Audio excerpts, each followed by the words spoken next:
What happens when the moon's chosen daughter is cast aside like ash? For Alara Whitestone, life as an Omega meant bowing her head, swallowing her words, and existing in the shadows of the Silverpine Pack's towering alphas. She was small, quiet, powerless, or so they all believed. Her days blurred together in a haze of menial tasks and whispered mockery. Her nights filled with dreams of a wolf she'd never met, a presence that stirred just beneath her skin but never surfaced. But when Alpha Kale Thornridge stood before the entire pack under the harvest moon and severed their fated bond with 3 brutal words, everything changed. And what happened next, no one was prepared for. Not the pack elders who had whispered prophecies over their fires, not her parents who had made an unspeakable choice 18 years prior, not even Alara herself, who would soon discover that rejection wasn't her ending, it was her awakening.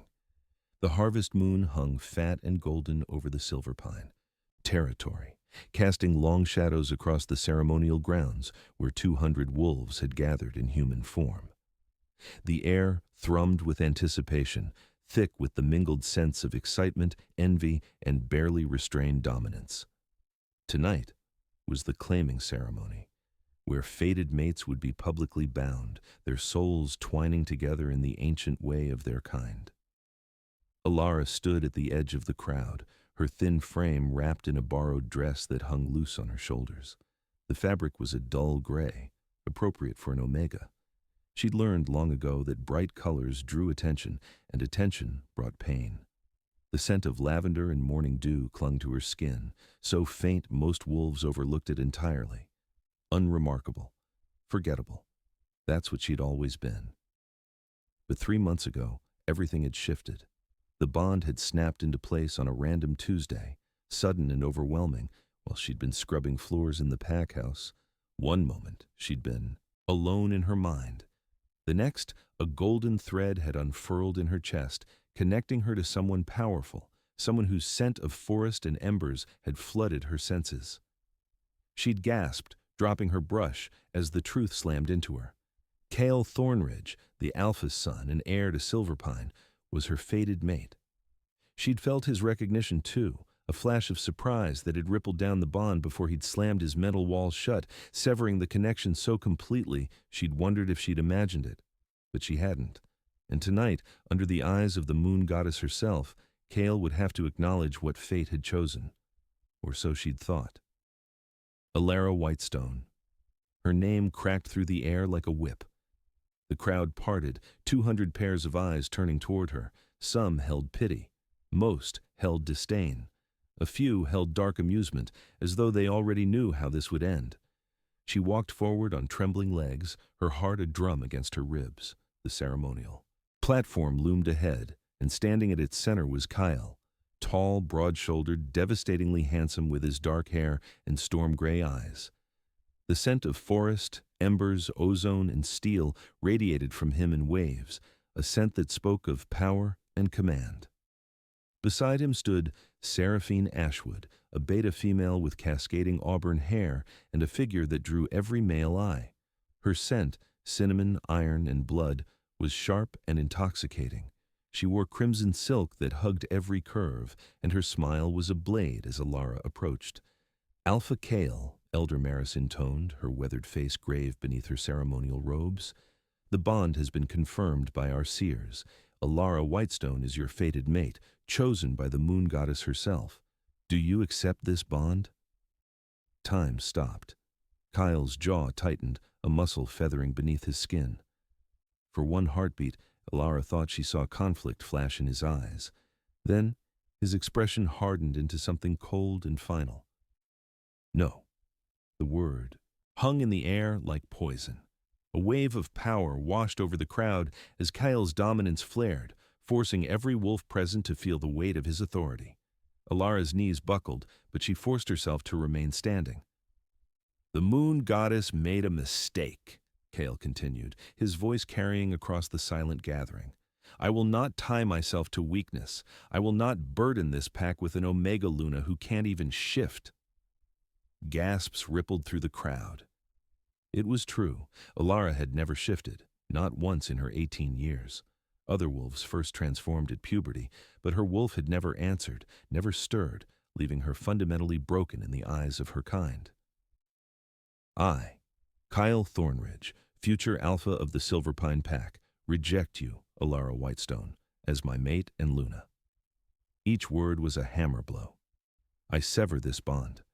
I choose another path. He reached for Seraphine's hand. The bond snapped.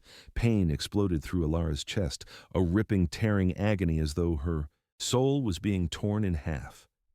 She screamed. She couldn't help it, and collapsed to her knees as the golden thread connecting her to Kale shredded into ribbons of fire. Her wolf stirred within for the first time in her life, howling in anguish, clawing at the inside of her mind before falling silent once more. Blood dripped from her nose, her ears. Her vision swam. "Remove her," Kyle ordered, his voice flat. He had already turned away, already dismissed her from his thoughts. Two guards hauled Alara to her feet, their grips bruising on her arms. The crowd parted again, but this time the pity had vanished, replaced by cold indifference. In the werewolf world, a rejected mate was less than nothing, a walking reminder of the moon goddess's supposed fallibility. "Please," Alara whispered, her eyes finding her parents in the crowd, her father, a mid-ranked beta, and her mother, a gentlewoman who'd once sung her lullabies. Mother, father. Her mother looked away. Her father's face was stone. "Take her to the border," Kyle called out. "Cast her beyond our territory. If she survives the night, it will be the goddess's will." Laughter rippled through some of the younger wolves. Everyone knew what lay beyond the Silverpine border, the Whispering Wilds, a stretch of ancient forest where rogues hunted and blizzards struck without warning. It was late autumn, and the first winter storm was brewing in the north. They were sending her to die. The guards dragged Alara through the packlands as the harvest moon climbed higher, its light turning from gold to silver. Her feet barely touched the ground. Everything hurt, her chest, her head, her soul. The severed bond continued to burn, phantom pain that wouldn't fade. At the border, where Silverpine territory ended and the wild began, they released her without ceremony. She collapsed onto the frozen ground, gasping. "Don't come back, Omega," one guard sneered. "You're packless now, less than rogue." They shifted into their wolf forms, massive beasts with gray and brown fur, and disappeared into the darkness, leaving her alone. For a long moment, Alara simply lay there, staring up at the moon through the bare tree branches. The temperature was dropping rapidly. She could already see her breath misting in the air, feel the bite of frost against her skin. The dress she wore offered no protection. She had no supplies, no shelter, no way to survive. "This is it," she thought distantly. "This is how I die." But her body refused to surrender. Some instinct deeper than thought forced her to her feet, pushed her forward into the trees. If she was going to die, she wouldn't do it lying in the dirt where Kyle had discarded her. She walked. The forest grew denser, darker. Snow began to fall in thick, heavy flakes, driven by winds that howled through the branches. Within an hour, Alara was stumbling, her lips blue, her fingers numb. The dress was soaked through, clinging to her skin like ice. A sound broke through the storm, a high, keening whimper. Alara froze, her breath catching. There, huddled beneath a fallen log, was a wolf cub. It couldn't have been more than a few weeks old, its gray fur matted and damp, its amber eyes wide with terror. The scent of fear rolled off it in waves. "Hey," Alara whispered, dropping to her knees. Pain lanced through her at the movement, but she ignored it. "Hey, little one, where's your mother?" The cub whimpered again, pressing itself against the log. Alara looked around, searching for any sign of adult wolves. Nothing. The cub was alone, abandoned or orphaned, and it would freeze to death within the hour. Just like me, she thought. She reached out slowly, letting the cub catch her scent, lavender and morning dew, gentle and unthreatening. "I'm not going to hurt you," she murmured. "I promise." The cub hesitated, then crawled forward, its tiny body shaking. Alara gathered it against her chest, tucking it inside her dress where her body heat might offer some protection. The cub immediately burrowed closer, its nose pressing against her collarbone. "We'll find shelter," Alara told it, though she had no idea if that was true. "We'll survive this." She had to believe it, for the cub's sake. if not her own. Through the blinding snow, Ilara spotted a dark shape looming between the trees, a barn, or what was left of one. The roof had partially collapsed, but 3 walls still stood, offering a break from the wind. She staggered toward it, the cub clutched against her chest. Inside, the temperature was marginally better. Ilara collapsed into a corner, pulling rotted hay around herself and the cub, creating a pathetic nest that would do nothing against the true cold. Her body was shutting down. She could feel it, the sluggish beat of her heart, the growing numbness in her extremities, the way her thoughts were becoming slow and scattered. The cub licked her face, whimpering. "I'm sorry," Ilara whispered. "I tried." Her eyes drifted closed. The scent of lavender faded, replaced by the smell of snow and decay. Somewhere in the distance, wolves were howling, not in celebration, but in something that sounded almost like mourning. This is it. This is the end. Darkness swallowed her whole. She was dying. She knew that with crystal clarity. Her body had become something distant, a weight she no longer inhabited. But in that space between life and death, something stirred. Heat, not cold, not the icy grip of death, but warmth, pressing against her from all sides. Ilara's consciousness flickered. She became aware of breathing, not her own shallow gasps, but deep, rhythmic breaths that surrounded her like a cocoon. Fur. She was buried in fur. Her eyes cracked open. One. A massive wolf lay pressed against her left side, its coat a deep charcoal gray flecked with silver. Its eyes were closed, its body radiating heat. 2. Another on her right, this one larger, its fur the color of midnight with white markings around its muzzle. 3. At her feet. 4. Behind her back. 5. Curled around the cub, which was still tucked against her chest. 6, 7, 8, 9, 10. 10 wolves surrounded her, their bodies overlapping to create a living barrier against the cold. They were enormous, far larger than any pack wolf she'd ever seen. The smallest was the size of a draft horse. The largest, positioned directly behind her, was nearly as big as a small bear, its presence commanding even in stillness. They'd saved her life. But why? As if sensing her awareness, the largest wolf stirred. Its eyes opened, and Ilara's breath caught. They were silver, but not the dull silver of moonlight. These eyes glowed, luminous and ancient, filled with intelligence that was startlingly human. The wolf's form rippled, bones flowed, fur receded, and within heartbeats, a man knelt where the beast had been. He was older than Kale, perhaps in his early 30s, with sharp features marked by a jagged scar that ran from his left temple to his jaw. His hair was dark and touched with early silver at the temples. His body was a map of old battles, more scars crisscrossing his bare chest and arms. But it was his presence that stole her breath. Power radiated from him like heat from a forge, an authority that made Alpha Kale seem like a child playing at dominance. The scent of aged oak, winter snow, pine, and storm filled the barn. "You're awake," he said. His voice was deep, rough-edged, but not unkind. "Good. We feared we'd lost you." Ilara tried to speak, but her throat was too raw. She managed only a croak. The man, because he had to be more than just a wolf, reached for a water skin at his side and held it to her lips. "Slowly," he instructed. She drank, the water like fire against her frozen throat. When she'd had enough, she pulled back, her eyes never leaving his face. "Who are you?" she finally managed. His expression didn't change, but something flickered in those silver eyes. Recognition, satisfaction, relief. "My name is Theron," he said, "and I am the commander of the Starbound, the moon goddess's chosen guard." He gestured to the wolves still surrounding her. "We have been searching for you, Ilara Whitestone, for 18 years. Her wolf stirred within, responding to his words, his scent, his presence. For the first time since the bond with Kale had severed, she felt something other than pain. "Searching? For me?" Confusion clouded her thoughts. "Why?" Theron's scarred face softened. "Because you are what the old prophecies call the matriarch, the moon goddess's true alpha, and we've been waiting a very long time for you to wake up." Ilara's mind reeled.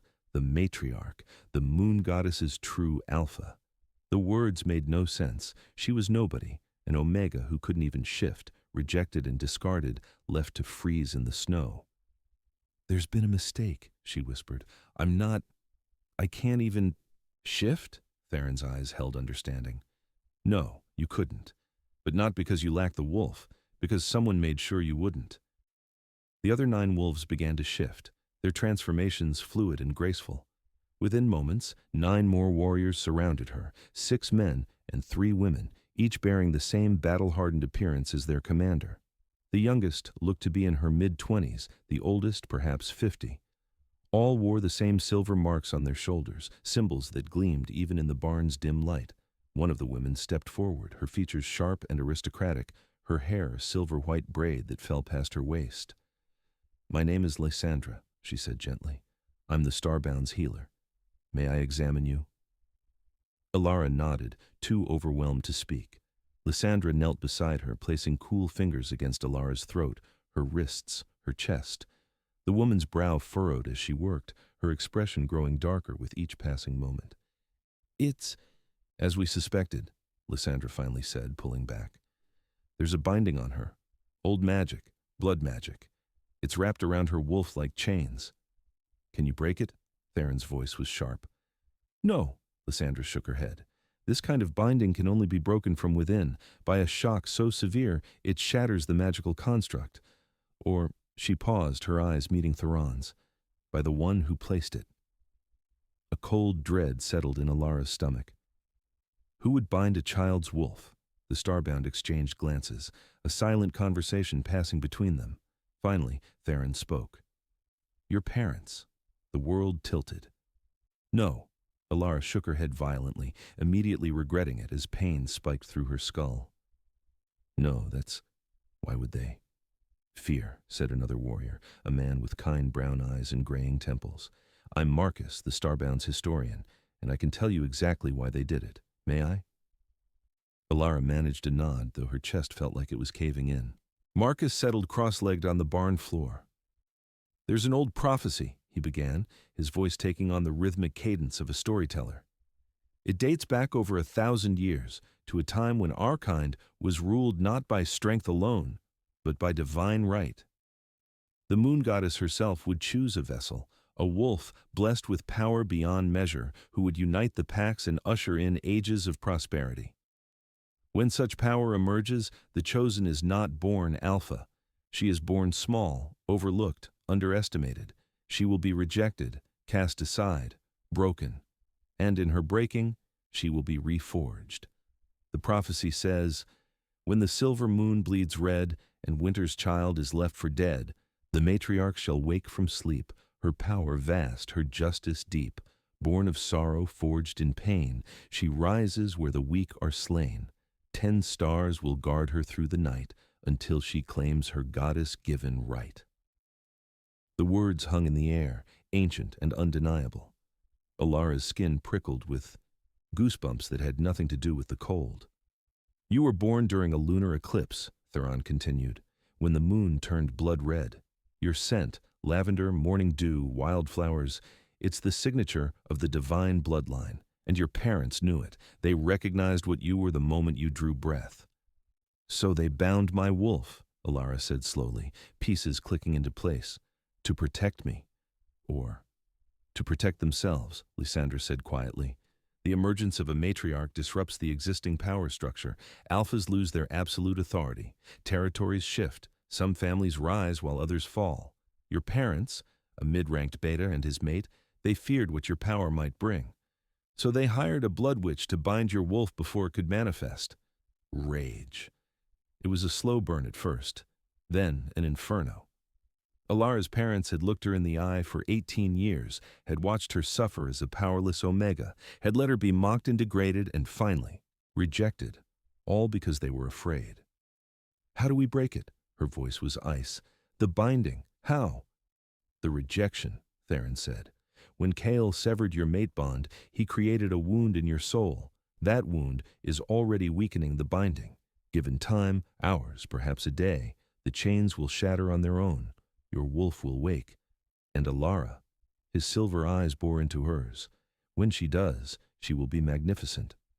They moved her deeper into the woods, to a clearing where ancient standing stones formed a circle beneath the stars. The storm had passed, leaving the world crystalline and silent. The starbound built a fire, and for the first time since her rejection, Alara felt almost warm. The cub, she'd learned his name was Ash, an orphan they'd been tracking when they'd found her, stayed glued to her side, his amber eyes never leaving her face. "Tell me about the starbound," Alara said, accepting a bowl of venison stew from one of the warriors. Her body was slowly recovering, though she still felt weak, hollowed out. Theron sat across the fire from her, his scarred face flickering in the flames. "We are oath-sworn to the moon goddess herself. When she chooses a matriarch, she also chooses 10 guardians, warriors from across the territories, each marked in dreams and visions. We're pulled from our packs, our families, given a single purpose: protect the matriarch until she claims her throne." "How long have you been searching?" she asked. 18 years. His expression was rueful. "Since the night of your birth, we felt the magic binding you, knew someone had tampered with fate itself. But locating you was nearly impossible. The binding masked your scent, made you invisible to our tracking.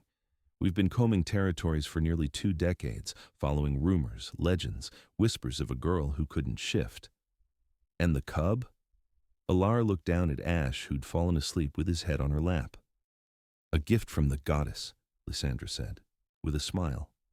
"Your compassion in the face of death, your choice to save another life when your own was ending. That's what drew us to you.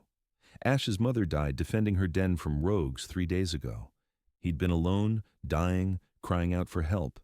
And you answered. A wave of power washed over the clearing, so subtle Alara almost missed it, but the starbound felt it. Every one of them went still, their heads turning toward her. "It's starting," Marcus whispered. Alara gasped as heat flooded her chest. The binding, she could feel it now, a mass of dark threads wrapped around something wild and fierce inside her. The threads were fraying, snapping one by one. Her wolf stirred, not the broken, silent presence she'd known before. This was a force of nature, ancient and powerful, rising from depths she hadn't known she possessed. "Alara." Theron was suddenly beside her, his hand on her shoulder. "Don't fight it. Let her come. She's been caged for so long. She needs to run." The scent of lavender intensified, mingling with something new. Ozone, like lightning about to strike. Alara's skin began to glow, a soft silver light emanating from her pores. Then, the first bone began to flow.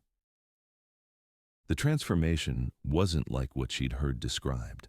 There was no snapping, no breaking, no agony. Instead, her bones flowed like water, reshaping and extending with a sensation that was almost pleasurable. Fur erupted from her skin in waves of silver white, each strand catching the moonlight. Her hands elongated into massive paws tipped with claws that gleamed like polished obsidian. Power. So much power it felt like her body couldn't contain it. Energy erupted from her in a shock wave that made the standing stones tremble, that sent snow cascading from the surrounding trees. She grew, and grew, and grew. When the transformation completed, Alara stood on 4 legs in the center of the clearing, and the world had changed. Colors were sharper, scents more vivid. She could hear the heartbeat of every living thing within a mile, could feel the pulse of the earth beneath her paws, the song of the moon above her head. She looked down at the starbound, and down was the operative word. Even Theron, who'd been enormous in his wolf form, only came up to her shoulder. She was massive, easily twice the size of the largest alpha, her coat shimmering like starlight. Her eyes, she knew without seeing them, glowed the same silver as Theron's. Her wolf spoke for the first time, her voice a rumble that resonated in Alara's mind. "We are whole. We are free. We are fury. And we are mercy. We are the matriarch." Alara threw back her head and howled. The sound shook the forest. It rolled across the territories like thunder, a declaration and a warning and a promise. In the Silverpine Packlands, miles away, every wolf stopped in their tracks, their blood running cold as they recognized what they'd heard, a howl of dominance that made their alpha's authority seem like a child's tantrum. In the clearing, the starbound dropped to their knees in submission. Even in his human form, Theron bowed his head, though his lips curved in a fierce smile. She is the matriarch, he said, his voice carrying the weight of prophecy fulfilled. And the age of the old alphas is over. The days turned to weeks, and winter settled over the territories in earnest. Alara remained in the clearing with the Starbound, learning to control her power, discovering abilities she'd never dreamed possible. She could shift at will now, the transformation as easy as breathing. Her wolf form was a weapon, fast, strong, nearly invincible. But it was her other gifts that truly set her apart. Focus on Marcus, Lysandra instructed one morning. Open yourself to his emotions. Alara, in her human form now, closed her eyes. She reached out with her mind, tentatively touching the warrior's consciousness. Immediately, she was flooded with his feelings, contentment, pride, a deep protective instinct toward her, and beneath it all, old grief for a mate he'd lost decades ago. I can feel him, she whispered, opening her eyes, his emotions, his pain. That's your empathic gift, Lysandra explained. All matriarchs have it. You can sense the truth of a wolf's heart, know if they're loyal or treacherous, heal their emotional wounds if you choose. But be careful. It goes both ways. If you're not shielded, others can feel you too. She learned to command with nothing more than a thought, to project dominance that made even rogue wolves submit without violence. She learned to heal, drawing on the moon's power to close wounds and ease suffering, and she learned about the guard themselves. There was Theron, scarred and severe but surprisingly gentle, who'd lost his entire family to a rogue attack and had been wandering alone when the goddess called him. There was Lysandra, who'd been a pack healer before abandoning her position to answer the summons. Marcus, the historian. Kira, a fierce warrior woman with a laugh like bells.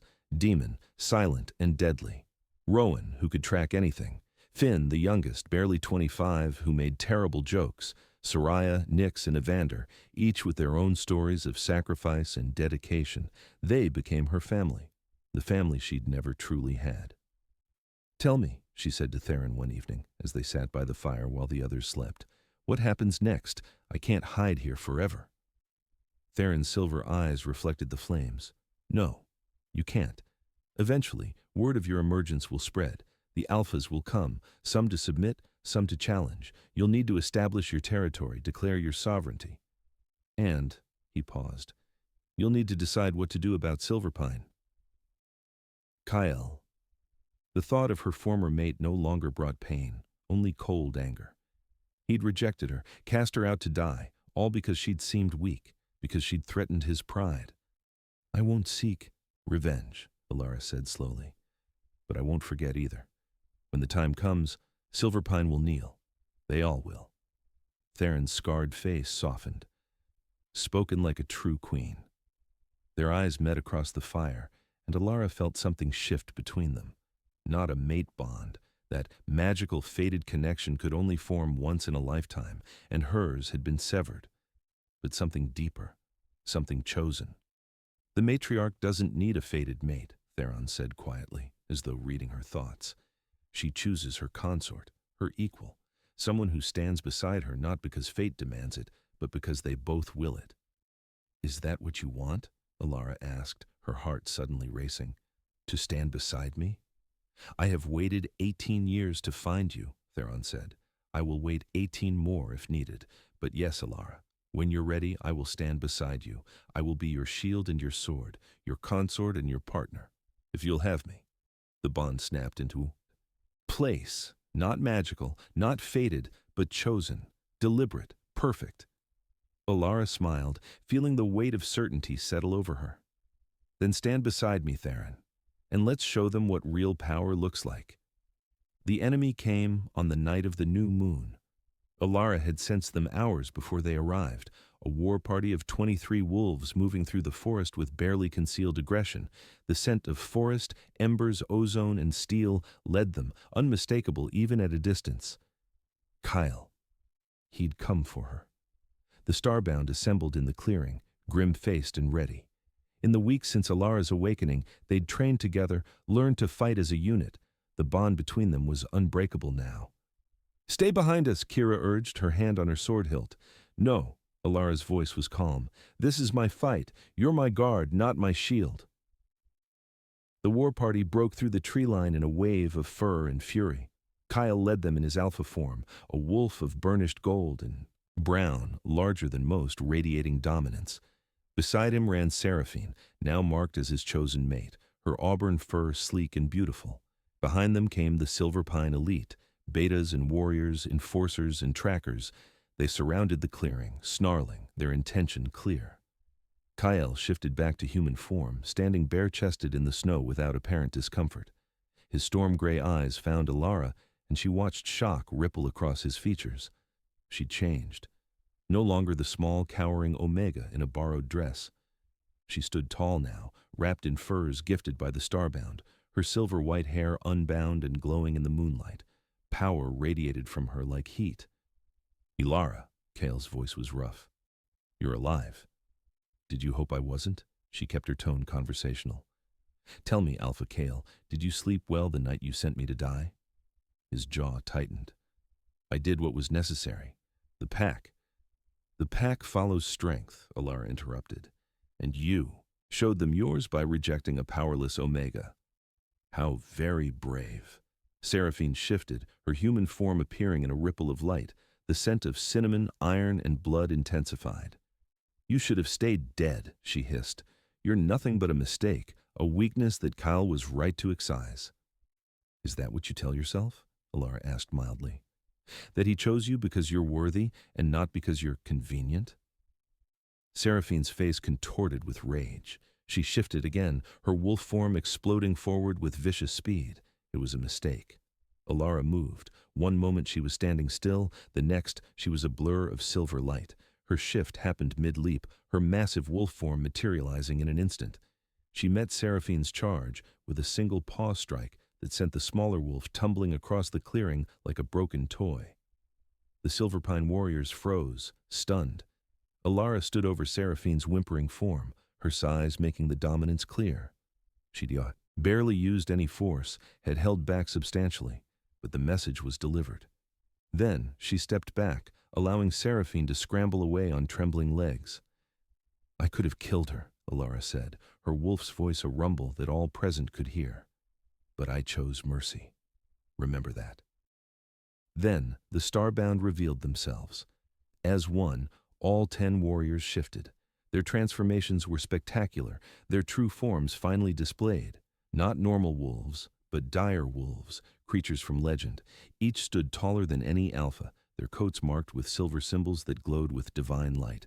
They were ancient power, made manifest, terrifying, and beautiful.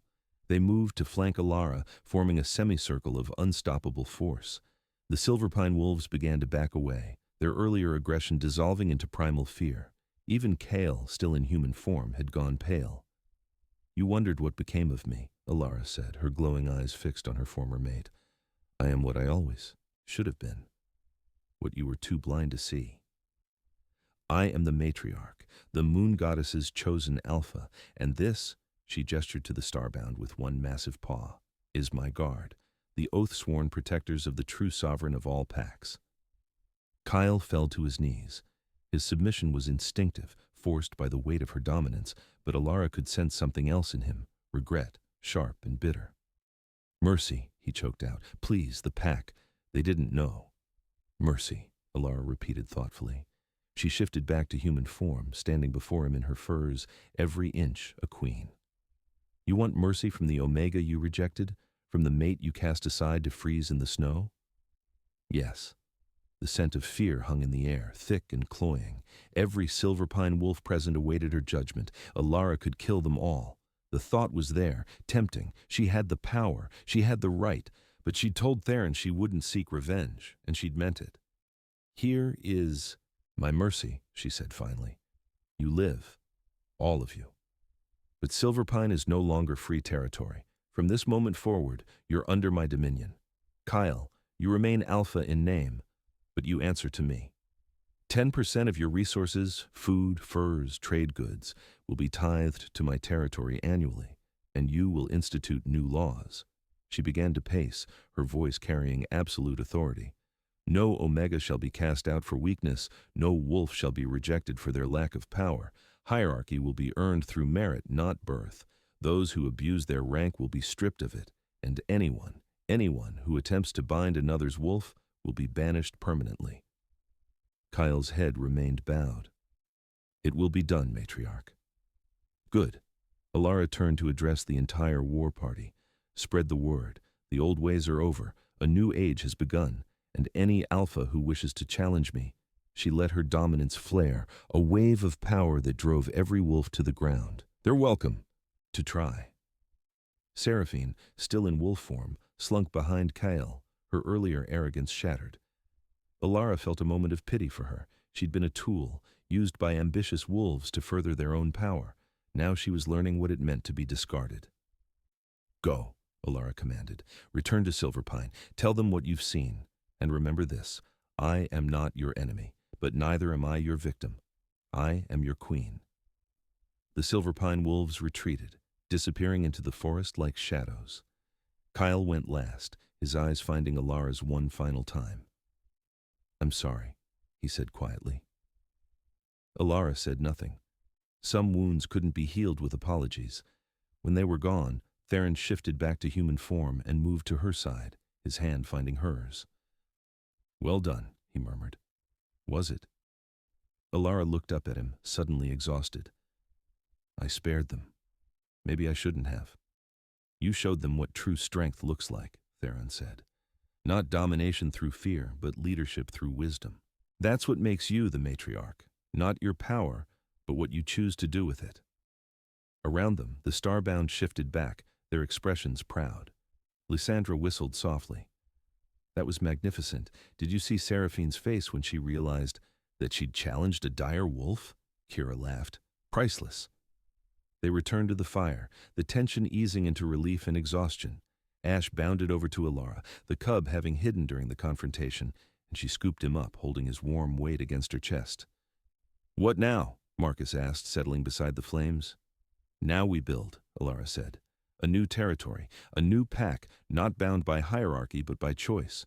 We offer sanctuary to those rejected by their alphas, those deemed too weak or too different. We show them there's another way. The Moonrise Pack, Theron suggested, for the dawn of a new era. Alara smiled. The Moonrise Pack. I like that.